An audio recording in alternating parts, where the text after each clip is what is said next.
It's the Handiemon. You got projects big or small, you give us a call. We do them all. So what we've got going on here today is we got to get this pool ready for summer.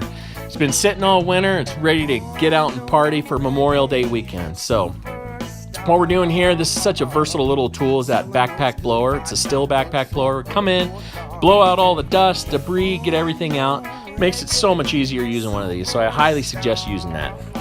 Going around here, blowing it all out. And then we come in with the pressure washers and we get all the dirt and debris and everything out. So we're going through, cleaning the fence, cleaning the decking, cleaning the coping, cleaning the covers, just going through and making it look really, really good.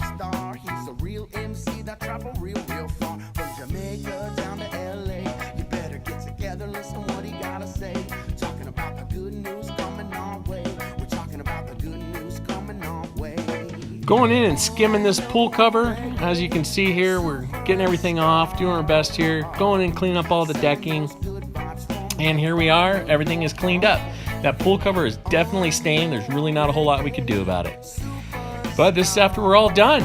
Cleaned all the pool equipment, all the pool furniture, get everything set up, ready to go for the weekend. Everybody's ready to go and enjoy the nice day at the pool. Here it is, ready to go, ready for summer. A lot of fun with this one. Hey, please be sure and like and subscribe. Thank you.